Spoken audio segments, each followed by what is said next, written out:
So hi everyone, welcome back to the channel Pooja Narang's physics classes.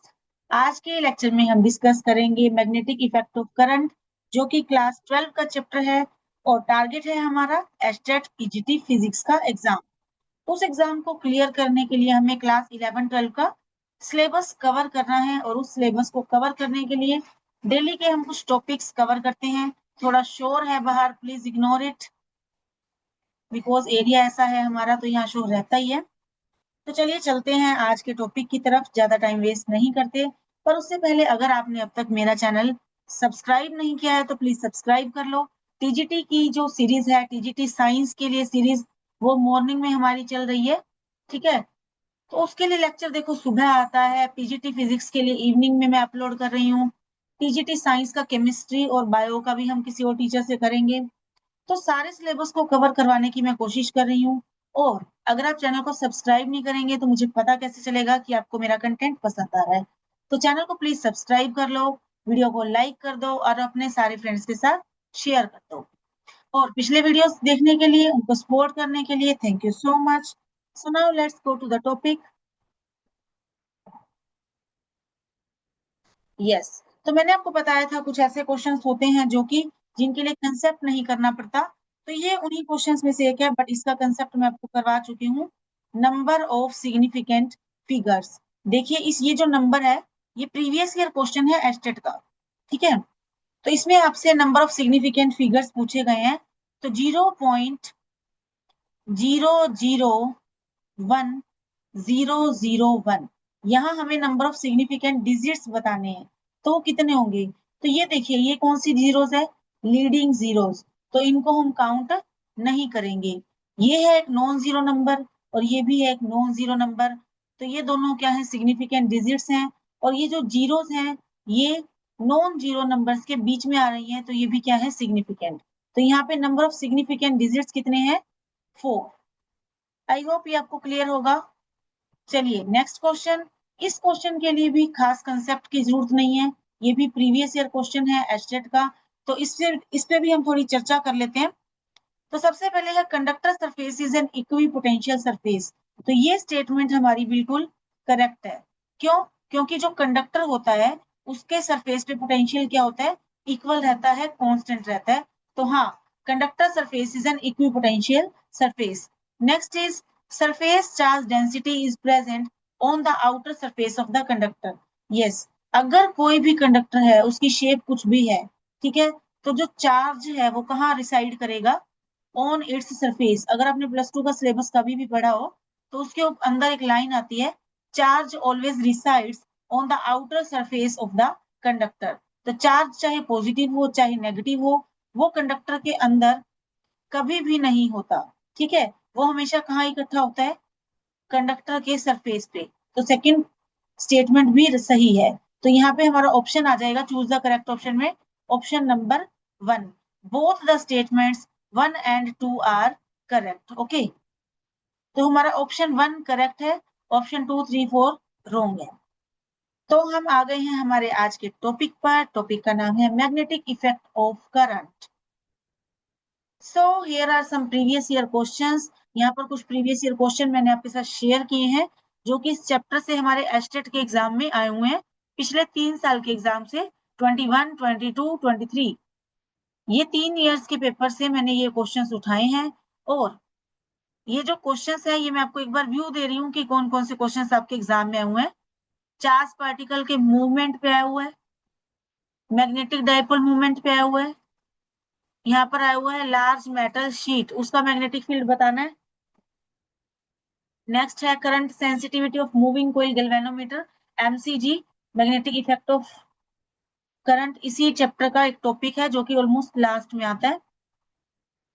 Next हमारे पास है movement of charge particle पे, I think ये repeat हो गया, जो मैंने आपको फर्स्ट दिखाया था। और ये है straight horizontal copper wire with linear density, ये हॉरिजॉन्टल वायर पर बेस्ड है, ठीक है। और इसके बाद हमारे पास आ जाते हैं टॉपिक्स। तो ये जो सारे के सारे क्वेश्चंस हैं, इसको कवर करने के लिए आपको पूरा चैप्टर पढ़ना पड़ेगा, मैग्नेटिक इफेक्ट ऑफ करंट। और अगर आप पूरा चैप्टर कहीं से किसी बुक वगैरह से पढ़ेंगे तो बहुत ज्यादा टाइम लग जाएगा।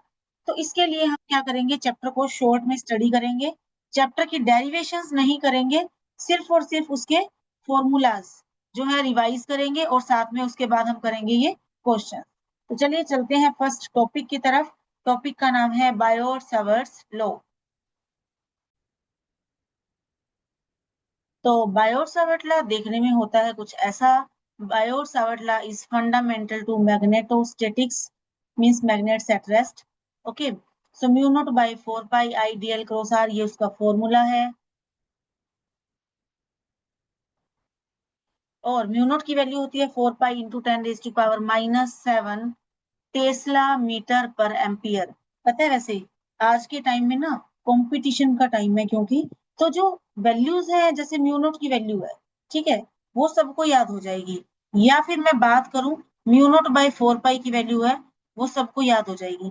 पर वो क्वेश्चन में ना आपसे म्यू नॉट की वैल्यू नहीं पूछेंगे, वो आपसे क्या पूछेंगे, म्यू नॉट का यूनिट क्या है। So it is tesla metre per ampere. तो सीधे सीधे क्वेश्चंस आने ऑलमोस्ट एग्जाम्स में बंद हो चुके हैं। हमारे पास जो क्वेश्चंस आते हैं वो कैसे आते हैं, घूमे हुए आते हैं, अच्छे एग्जाम्स के लिए खासकर, जैसे कि ये पीजीटी फिजिक्स का एग्जाम है। तो ऐसे केसेस में क्वेश्चंस काफी अच्छे लेवल के आते हैं, तो उसी को कवर करने के लिए हम ये कर रहे हैं। तो चलिए हम डिस्कस करते हैं बायोट-सावर्ट्स लॉ। तो बायोट-सावर्ट लॉ पता है क्या कहते हैं, एक वायर है, ठीक है, लंबी है, बहुत लंबी, हमें उसकी वजह से क्या निकालना है, मैग्नेटिक फील्ड। तो हम डायरेक्टली उस पूरी वायर की वजह से नहीं निकालेंगे, हम क्या करेंगे, उसका एक स्मॉल करंट एलिमेंट ले लेंगे, डीएल, मीन्स उसकी लेंथ कितनी है, डीएल। वायर में से करंट पास हो रहा है आई, ऑल राइट, वायर में से करंट पास हो रहा है आई, वायर की लेंथ वैसे तो पता नहीं कितनी है, बट यहाँ पे जो हमने स्मॉल एलिमेंट उठाया है वो कितना है, डीएल। एक पॉइंट है पी, ठीक है, तो ये जो पॉइंट पी है, हम क्या करेंगे, उसको डीएल से मिला देंगे एक स्ट्रेट लाइन से। ये जो लाइन होगी ये होगी डिस्प्लेसमेंट वेक्टर टाइप। ओके, तो यहाँ पे एक एंगल होगा, इस R vector and DL vector के बीच में एक एंगल होगा, ये एंगल मान लेते हैं थीटा है, ठीक है। तो इस लेंथ में से भी करंट कितना पास हो रहा है, आई।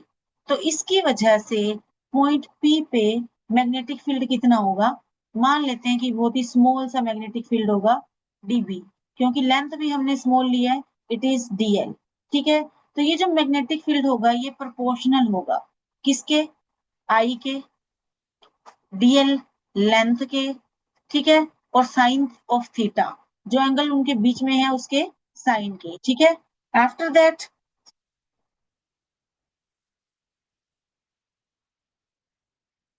डिवाइड बाय में आर स्क्वायर के, ये जो डिस्टेंस है इनके बीच में उसके इनवर्सली प्रोपोर्शनल होगा, ठीक है।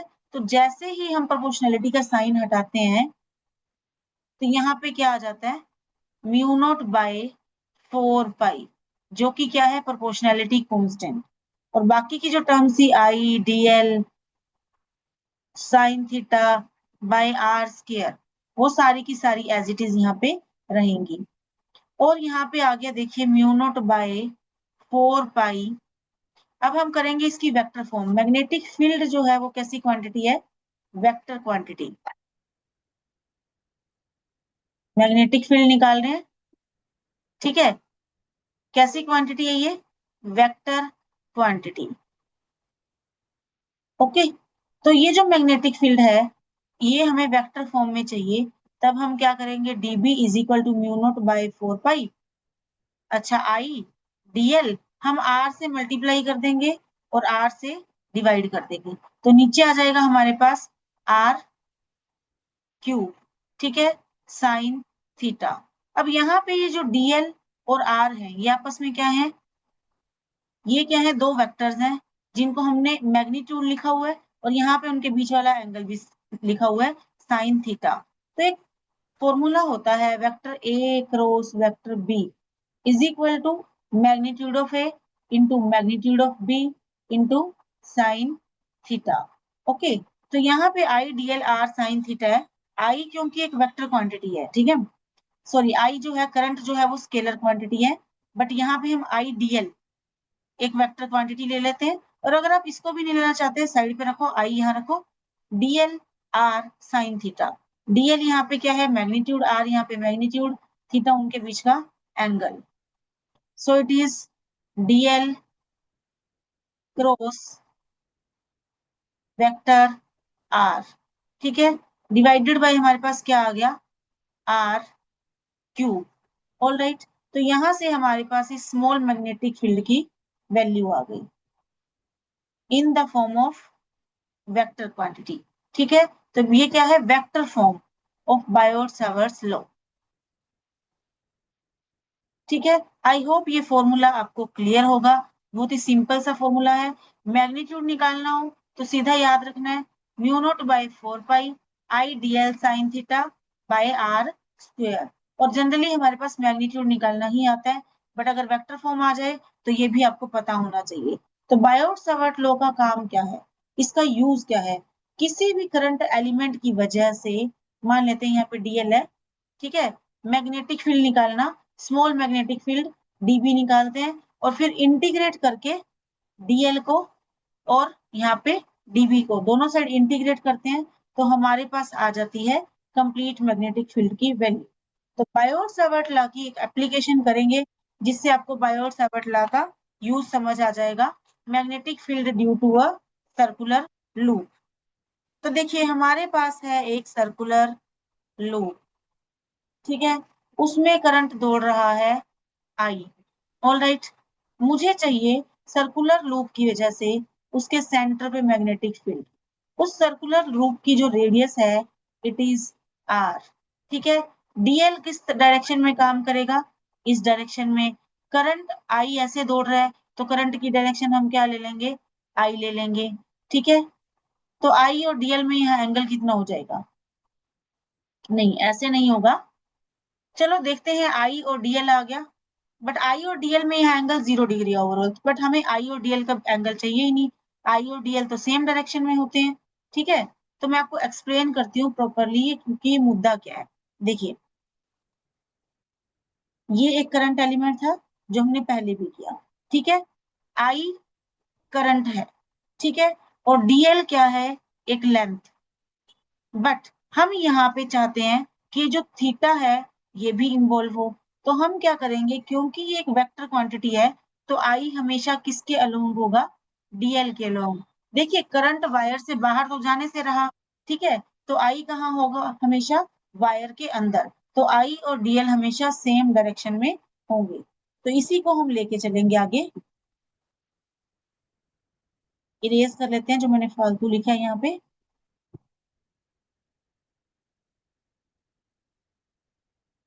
तो चलिए चलते हैं मेन मुद्दे पर कि क्या है, ये है आर और ये है डीएल। ओके, डीएल किस डायरेक्शन में काम करता है, टेंजेंशियल डायरेक्शन में, means tangent to the circle. एक सेकंड, यहाँ कुछ गड़बड़ है,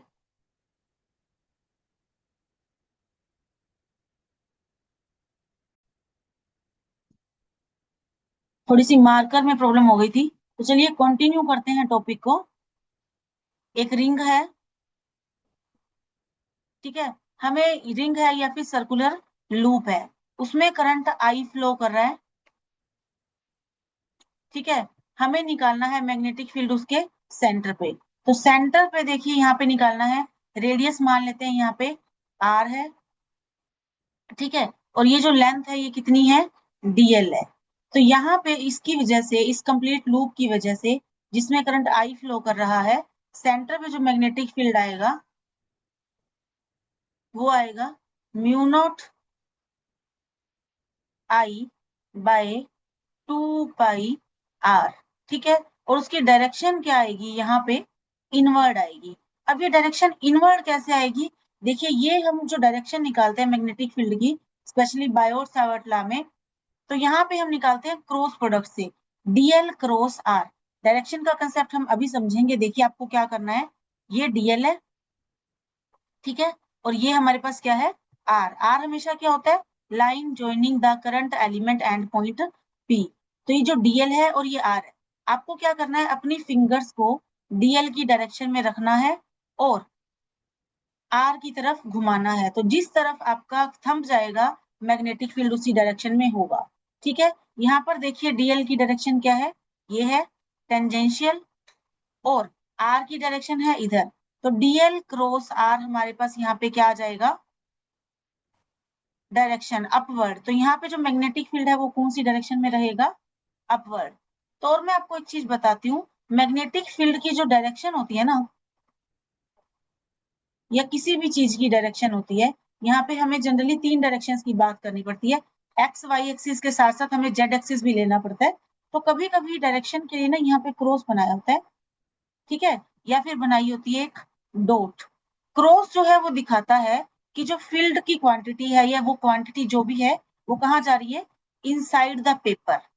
मीन्स मान लेते हैं क्या, ये आपको दिख ही रही है स्क्रीन है, इसके ऊपर अगर एक क्रॉस बना हुआ है, इसका मतलब जो मैग्नेटिक फील्ड लाइंस हैं वो बाहर से अंदर इसकी तरफ जा रही हैं। बाहर मतलब ये आपको इस लाइन का मतलब ये सोचना है कि ये स्क्रीन से बाहर की तरफ से आ रही हैं और फिर स्क्रीन के अंदर जा रही हैं स्ट्रेट। ठीक है, और अगर हम बात करें इस साइन की, एक डॉट डली हुई है, ठीक है, तो यहाँ पे मैग्नेटिक फील्ड कहाँ है, आउटवर्ड। इसको हम क्या बोल देते हैं, आउटवर्ड। इसका मतलब ये है मैग्नेटिक फील्ड लाइंस पेपर के अंदर से आ रही हैं ऐसे, और पेपर्स के बाहर की तरफ जा रही हैं। आपको स्क्रीन के बारे में सोचना है कि स्ट्रेट मैग्नेटिक फील्ड लाइंस इस स्क्रीन से बाहर आ रही हैं आपकी तरफ। तो मीन स्क्रीन के ऊपर मैं क्या ड्रॉ कर सकती हूँ, ये डॉट्स। ठीक है, और अगर आपके हाथ में कोई मैग्नेट है और मैग्नेट से स्ट्रेट जा रही है स्क्रीन की तरफ, तो स्क्रीन के इनवर्ट जा रही होंगी, तो यहाँ पे हम साइन लगाएंगे क्रॉस का। तो आपको आई थिंक आउटवर्ड और इनवर्ड समझ आ गया होगा, और डीएल क्रॉस आर का भी समझ आ गया होगा। जब हम डीएल क्रॉस आर करते हैं, देखिए डायरेक्शन के लिए वो सीधा सीधा समझते हैं। मान लेते हैं ये क्यूब है, ठीक है, क्यूब या क्यूबॉइड कुछ भी है,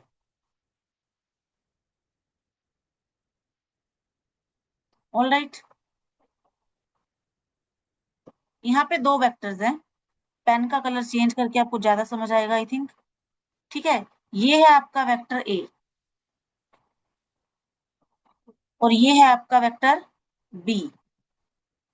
अब जब मैं इन दोनों का क्रॉस प्रोडक्ट करती हूँ तो आ जाता है हमारे पास vector C is equal to vector A cross B. तो उसकी डायरेक्शन क्या होगी वेक्टर सी की, वो ये वाली डायरेक्शन होगी, ये वाली डायरेक्शन। ठीक है, मीन्स वेक्टर सी जो है वो vector a and vector b दोनों के परपेंडिकुलर होगा। जैसे कि हम उसमें करते हैं एक्स वाई जेड डायरेक्शन बनाते हैं, ये एक्स डायरेक्शन, ये वाई डायरेक्शन, और ये जेड डायरेक्शन। ठीक है, तो हम क्या करते हैं, x cross y is equal to z cap.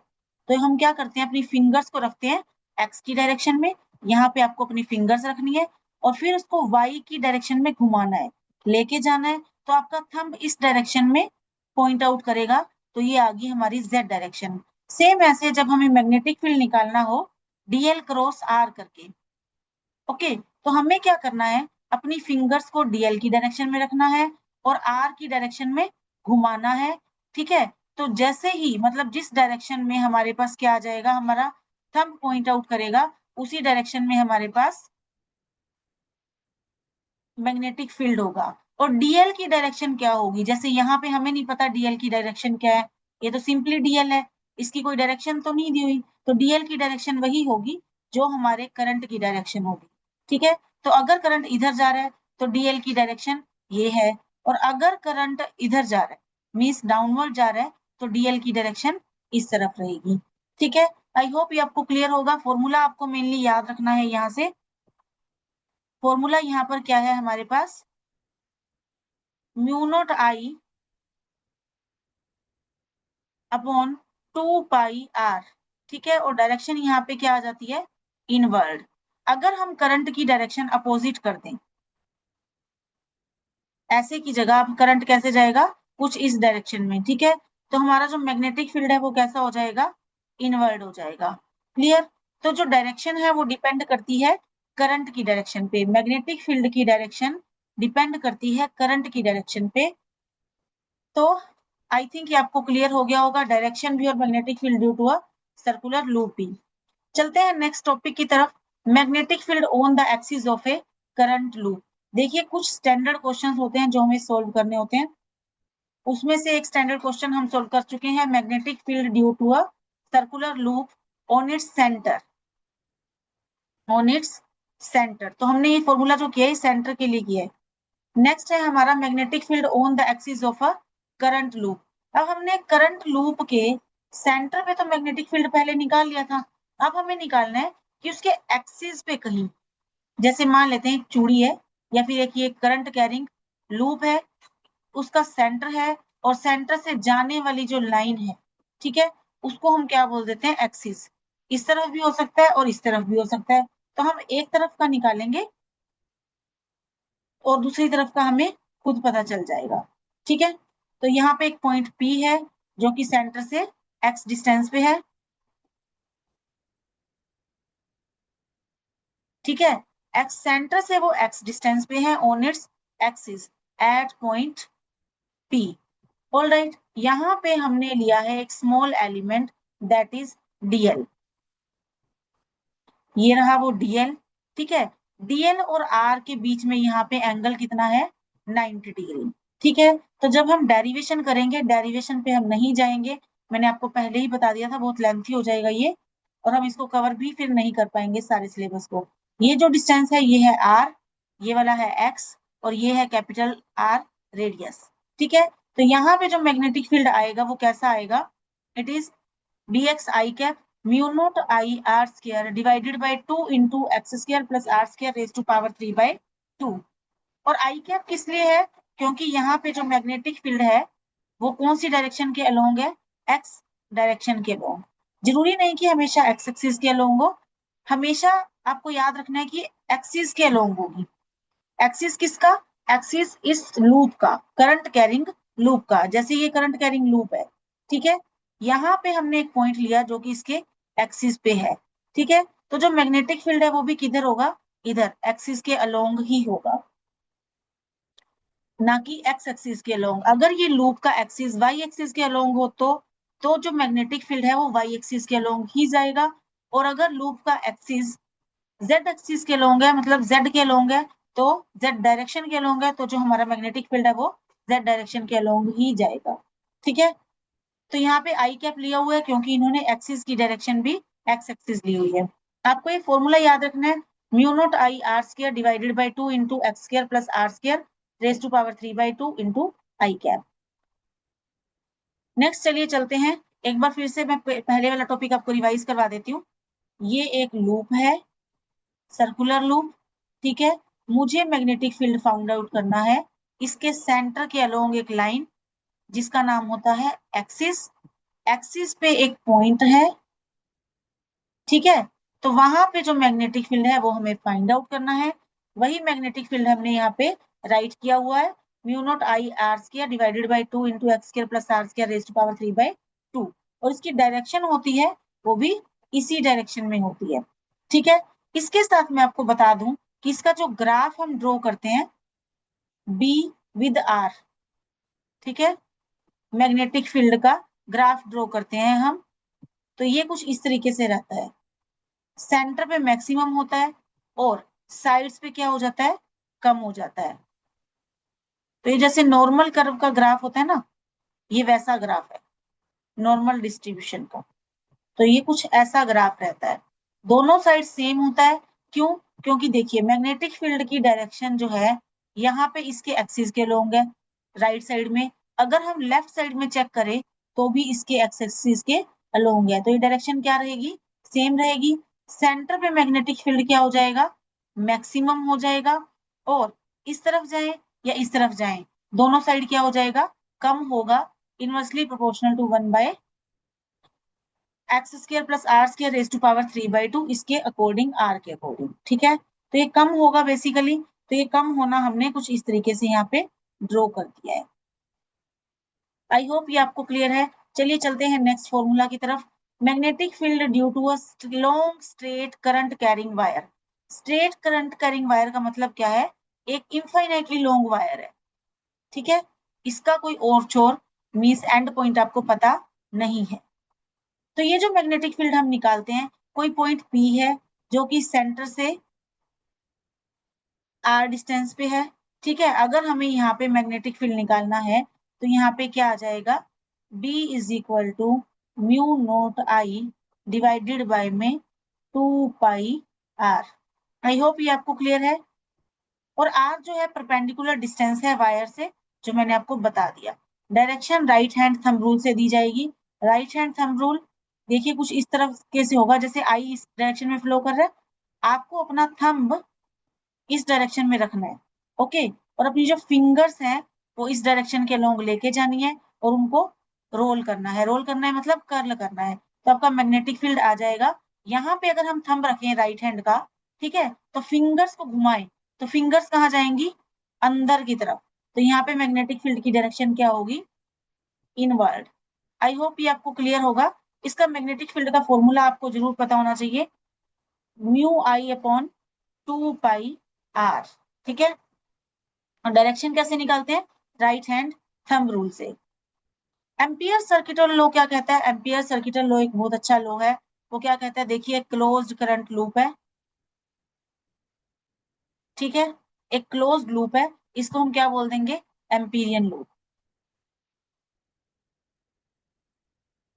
Alright, तो यहाँ पे करंट की कुछ वायर जा रही, ठीक है, करंट की जो वायर है इसमें करंट है I1, इसमें करंट है I2, और ये जो थर्ड वायर है इसमें करंट जा रहा है डाउनवर्ड डायरेक्शन में, इसमें करंट है I3। ठीक है, तो टोटल करंट इसके अंदर एंक्लोज्ड कितना है, I1 plus I2, but I3 की डायरेक्शन कैसी है, अपोजिट। ठीक है, तो यहाँ पे क्या आ जाएगा, माइनस I3। अभी अपोजिट कैसे ली, हम कोई भी डायरेक्शन मान लेते हैं, मान लेते हैं क्लॉकवाइज। ठीक है, हमें उस लूप की डायरेक्शन अपनी तरफ से डिसाइड करनी है, तो मैंने डायरेक्शन डिसाइड कर ली कि क्लॉकवाइज है। ठीक है, तो जब मैं अपनी फिंगर्स को यहाँ घुमाती हूँ तो क्लॉकवाइज से अपवर्ड डायरेक्शन कैसी हो जाएगी, पॉजिटिव, और डाउनवर्ड डायरेक्शन क्या हो जाएगी, नेगेटिव। तो जो मैं अपवर्ड डायरेक्शन में करंट जा रहे थे उनको मैंने ले लिया पॉजिटिव, तो आ गया I1 प्लस I2, और जो डाउनवर्ड जा रहा था उसको ले लिया नेगेटिव, तो I1 plus I2 minus I3। अब ये जो डायरेक्शन थी या ये जो शेप थी इसका नाम था एम्पीरियन लूप, जो हम अपनी मर्जी से ड्रॉ करते हैं। ये कोई वायर नहीं होती, it's just a geometrical figure. ठीक है, तो हमें मैग्नेटिक फील्ड निकालना है इन तीनों वायर्स की वजह से, तो हम क्या निकालेंगे, line integral of b in, ठीक है, बी डॉट डीएल। इस लूप के ऊपर हम क्या करेंगे, मैग्नेटिक फील्ड का लाइन इंटीग्रल लेंगे, is equal to mu naught I enclosed. अब यहाँ पे आपके पास क्वेश्चन सिंपल नहीं आएगा, आपसे ये पूछा जाएगा कि ये जो मैग्नेटिक फील्ड है ये कौन कौन से करंट की वजह से है। तो मैं आपको बता दूं कि ये मैग्नेटिक फील्ड सिर्फ I1 I2 I3 की वजह से नहीं है। मान लेते हैं एक चौथा करंट है I4 जो कि इस लूप के बाहर है, तो ये जो मैग्नेटिक फील्ड है इन चारों की तरफ से होगा। अगर कोई पांचवा करंट है जो कि इस लूप के बाहर है, तो वो मैग्नेटिक फील्ड इन पांचों की वजह से होगा, बट जो करंट लेंगे यहाँ पे राइट साइड पे वो क्या होगा, आई एनक्लोज्ड, सिर्फ वही करंट जो कि उस लूप के अंदर है। और यहाँ हमें लेना है लाइन इंटीग्रल। ठीक है, आई होप ये आपको क्लियर होगा। और अगर नहीं क्लियर तो क्वेश्चंस करेंगे हम डेफिनेटली एम्पियर सर्किटल लॉ पे बेस्ड, तब आपको ये क्लियर हो जाएगा। नेक्स्ट है magnetic field due to long solenoid. तो सबसे पहले आपको पता होना चाहिए लॉन्ग सोलेनोइड कैसी शेप होती है। देखिए, आपने स्प्रिंग देखा होगा आजकल, स्लिंकी स्प्रिंग, या फिर आप जो स्पाइरल बाइंडिंग वाली बुक देखते हैं, ठीक है, उसके अंदर स्पाइरल बाइंडिंग के लिए क्या डालते हैं, स्प्रिंग डालते हैं। उस स्प्रिंग की शेप कुछ ऐसी होती है। ठीक है, तो ये क्या है, एक लॉन्ग सोलेनोइड। ऑलराइट, तो इसी शेप को हम क्या कह देते हैं, सोलेनोइड। एक कंडक्टिंग वायर को अगर हम रोटेट कर देते हैं इंसुलेटिंग मटेरियल के ऊपर, ठीक है, तो इसको हम क्या कह देते हैं, सोलेनोइड। आपने रियोस्टेट देखा होगा अपनी फिजिक्स लैब में, या फिर कभी कोई पंखा खुला हुआ देखा होगा। ठीक है, तो पंखे के अंदर क्या होता है, एक कॉपर वायर ऐसे ऐसे करके लपेटी होती है बहुत अच्छे से, उसकी काफी सारी लेयर्स होती है, दो तीन लेयर, जैसे एक दो और फिर तीन, तो जैसे तीन चार लेयर्स उसकी लपेटी होती हैं, तो वो क्या होता है, वो भी क्या है, एक लॉन्ग सोलेनोइड है। जब भी लॉन्ग वर्ड आ जाए तो आपको ये याद रखना है कि हम इनफाइनाइट की बात कर रहे हैं, मीन्स उसकी लेंथ क्या है, इनफाइनाइट है। ठीक है, आई होप ये आपको क्लियर हो गया। तो सोलेनोइड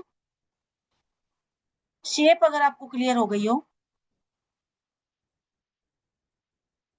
तो मैं आपको बता दूं कि सोलेनोइड के अंदर, इनसाइड अ लॉन्ग सोलेनोइड, जो मैग्नेटिक फील्ड होता है वो कितना होता है, यहाँ पे अंदर किसी भी पॉइंट पे कहीं पे भी कितना होता है, म्यू नॉट एन आई। आई क्या है, जो इसके अंदर करंट फ्लो कर रहा है। ठीक है, और एन यहाँ पे स्मॉल एन है। ये स्मॉल एन क्या होता है, number of turns per unit length. ठीक है, आई होता है करंट, फील्ड जो होता है यूनिफॉर्म होता है इनसाइड, कुछ इस तरीके से स्ट्रेट। ठीक है, तो मैग्नेटिक जो सोलेनोइड होती है, लॉन्ग सोलेनोइड, उसके अंदर मैग्नेटिक फील्ड कैसा होता है, यूनिफॉर्म स्ट्रेट लाइंस की फॉर्म में। ठीक है, और एंड पॉइंट्स पे, यहाँ पे लिखा नहीं हुआ बट एंड पॉइंट्स पे मान लेते हैं सोलेनोइड है। ठीक है, उसके एंड पॉइंट पे अगर कोई आपसे मैग्नेटिक फील्ड पूछ ले कॉर्नर्स पे, तो यहाँ पे मैग्नेटिक फील्ड कितना हो जाता है, mu naught n I divided by 2। तो अगर हम ग्राफ बनाते हैं magnetic field due to long solenoid का, तो वो ग्राफ कुछ ऐसा होता है, एंड्स तक वो कैसा रहता है, यूनिफॉर्म। ठीक है, यहाँ पर होता है B is equal to mu naught n I. ठीक है, और यहाँ पे एकदम से आके जहाँ पे एंड्स होते हैं वो क्या हो जाता है, mu naught n I by 2। All right, तो एंड पॉइंट्स पे मैग्नेटिक फील्ड कितना होता है, mu naught n I by 2, और इस एंड पे भी कितना हो जाएगा, mu naught n I by 2। यहाँ पर मैंने आपको एक इंपॉर्टेंट चीज बतानी है, एन, स्मॉल एन क्या होता है, number of turns, number of turns यहाँ लिख देते हैं पर यूनिट लेंथ। इसका मतलब क्या है, देखिए, क्योंकि सोलेनोइड जो है वो कैसी है, बहुत लंबी है। ठीक है, तो टोटल नंबर ऑफ टर्न्स हम यूज नहीं कर सकते। ठीक है, जिसको हम एन से डिनोट करते हैं, टोटल नंबर ऑफ टर्न से, तो हम क्या यूज करते हैं, number of turns per unit length, small n. अगर कंप्लीट एल पे length number of turns n है, तो पर यूनिट लेंथ के लिए हम क्या करते हैं, उसको एन बाय एल से डिवाइड कर देते हैं। ठीक है, आई होप ये आपको क्लियर होगा, क्वेश्चंस करेंगे तो ज्यादा क्लियर हो जाएगा। नेक्स्ट चलते हैं magnetic field inside a toroid. Toroid क्या होती है, सोलेनोइड का ही दूसरा फॉर्म। सोलेनोइड के एंड पॉइंट्स थे, वैसे वो लॉन्ग थी, इनफाइनाइट थी, ऐसे ऐसे थी। ठीक है, ये उसकी शेप है हेलिकल स्प्रिंग जैसी। अब सोचो इसका एक एंड पकड़ू मैं और ये वाला एंड भी मैं पकड़ू, इन दोनों एंड्स को पकड़ के आपस में मिला दूं और एक क्या शेप बना दूं, सर्कल। ठीक है, तो ये क्या बन गई, टोरॉइड बन गई। इसके स्पेस के बीच में यहाँ पे भी कुछ नहीं है और यहाँ पे भी कुछ नहीं है। ठीक है, तो ओवरऑल ये क्या बन जाती है, एक टोरॉइड, कुछ इस तरीके से। ठीक है, तो जैसे मैग्नेटिक फील्ड इसके अंदर कितना था, सोलेनोइड के अंदर म्यू नॉट एन आई। ठीक है, तो यहाँ पे कितना है, म्यू नॉट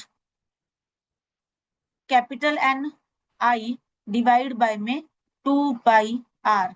तो मैंने आपको बताया था कि जो स्मॉल एन होता है वो होता है number of turns per unit length. ठीक है, पर यूनिट लेंथ, बट जो कैपिटल एन होता है वो क्या होता है, टोटल नंबर ऑफ टर्न्स। ठीक है, और अगर मुझे स्मॉल एन चाहिए तो मैं क्या करती हूँ, कैपिटल एन को कंप्लीट लेंथ से डिवाइड कर देती हूँ। ठीक है, तो यहाँ पे कंप्लीट लेंथ कितनी है, 2 पाई आर। आर क्या है, इसकी रेडियस। ठीक है, तो capital N by 2 pi r को हम क्या लिख सकते हैं, we can also write it as mu naught small n I. तो ये फॉर्मूला भी बिल्कुल परफेक्टली करेक्ट रहेगा टोरॉइड के लिए। ठीक है, तो दोनों फॉर्मूला सेम है, बट क्योंकि इसका कोई एंड पॉइंट्स नहीं होता, तो मैग्नेटिक फील्ड जो है वो हर पॉइंट पे सेम रहता है। अगर कोई आपसे पूछ ले यहाँ पे मैग्नेटिक फील्ड कितना है, अंदर वाले एरिया में इस तरफ, तो 0 है, बाहर पूछ ले तो भी कितना है, 0 है। ऑल राइट, चलिए चलते हैं नेक्स्ट टॉपिक की तरफ, force on moving charges in magnetic field. कहीं पे मैग्नेटिक फील्ड है ऐसे, ओके। आपने रख दिया उसके अंदर एक चार्ज Q एट रेस्ट, तो जो मैग्नेटिक फील्ड है ना, उसकी वजह पे इस चार्ज पे फोर्स पता है कितना होगा? 0। क्यों? क्योंकि ये क्या है? Charge at rest.